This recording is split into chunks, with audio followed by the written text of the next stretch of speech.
Welcome, dear viewers.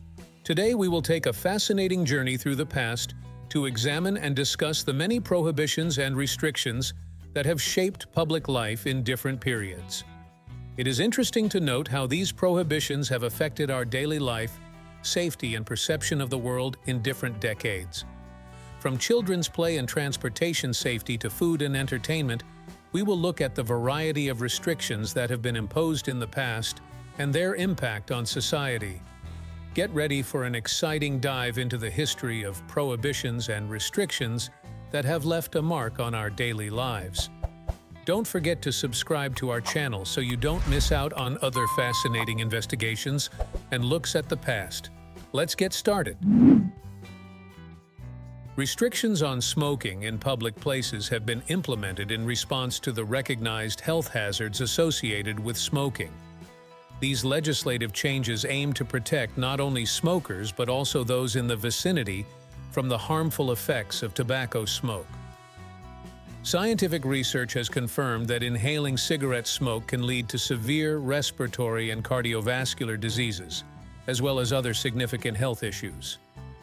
Secondhand smoke, or the exposure to tobacco smoke by non-smokers, can also have negative consequences, particularly among children and individuals with certain pre-existing conditions.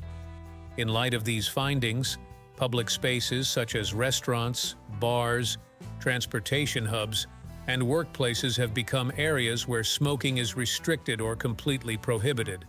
This not only creates a healthier environment for everyone, but also contributes to reducing public expenditures on treating illnesses caused by tobacco smoking. Lawn darts, also known as yard darts or jarts, were a game accessory consisting of heavy metal arrows, typically with sharp tips, designed to be thrown into the ground with the aim of hitting a target circle. The game required accuracy and precision in throws. However, due to numerous injuries and accidents associated with the use of these sharp objects, lawn darts were banned in many countries. Primarily, there was a significant risk of serious injuries upon impact or improper use, especially for children. Such incidents led to the imposition of strict prohibitions on the sale and use of these gaming accessories to ensure the safety of society and prevent potential accidents. In the field of transportation safety, one significant event was the introduction of mandatory seatbelt use in vehicles. This measure was implemented as the importance of protecting drivers and passengers from potential injuries in case of road accidents became apparent. The exact dates for the introduction of mandatory seatbelts vary in different countries. For example, in the United States, the federal law requiring the use of front seatbelts in vehicles was passed in 1968. Later, in 1984, the law was amended to include the mandatory use of rear seatbelts for passengers. Similar measures for the implementation of seatbelts in vehicles became widespread in different countries, and the dates of implementation may vary depending on the legislation of each specific country. In the United States, parenting has undergone significant changes over the past decades. One key trend is a shift from traditional physical interventions for children, such as physical punishment, to more psychologically oriented and emotionally nurturing parenting methods. Since the beginning of the 21st century, there has been an increase in the popularity of methods based on an understanding of child psychology. Timeouts and revocation of privileges have become frequently used methods of controlling children's behavior. This shift reflects changes in cultural and societal values that emphasize the importance of children's emotional well-being and psychological development.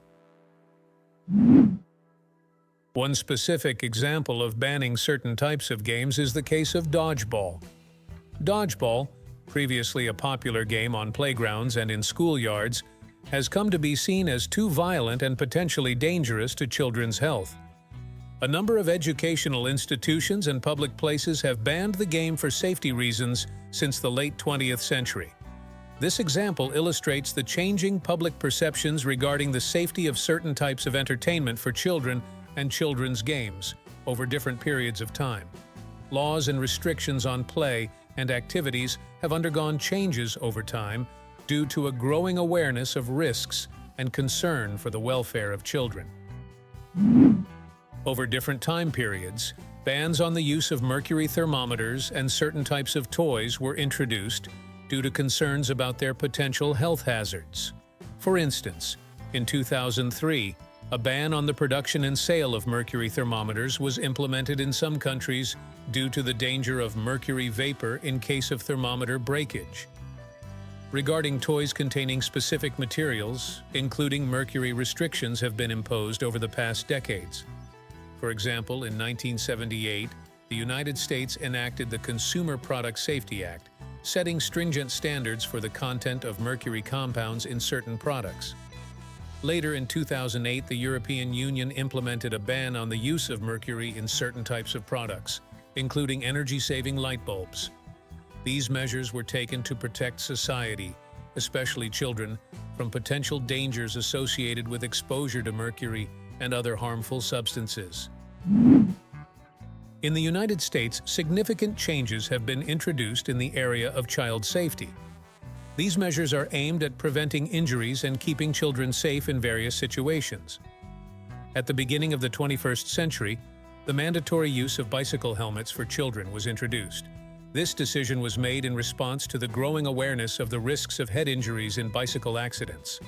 Laws requiring the use of helmets were implemented at the state and local government level. Laws prohibiting children from being left unattended in cars were also introduced. This measure was prompted by the realization of the dangers to children left in vehicles, including the risk of heat stroke and other emergencies. The prohibition of leaving children unattended in cars was part of the effort to ensure the safety of children in everyday scenarios. In the 1970s, the United States and other countries imposed strict restrictions and bans on the manufacture and sale of children's costumes containing high concentrations of lead. This decision was prompted by serious concerns about children's health, as it was discovered that the lead used in costumes to give them their heavy weight and defined shape posed a serious threat. Lead is a toxic metal, and constant exposure to it can lead to acute or chronic intoxication, especially dangerous to the developing bodies of children. High concentrations of lead can cause serious health problems such as nervous system damage, developmental delays, and other pathologies. The ban on children's costumes with high levels of lead was an important step toward protecting children from potentially harmful exposures. These measures also contributed to the development of stringent safety standards for children's clothing, to prevent the use of harmful materials and ensure the safety of children in their daily lives. Dear viewers, in our fascinating video, we took a journey through time, looking back at past decades and remembering the times when bans and restrictions were introduced in our social life.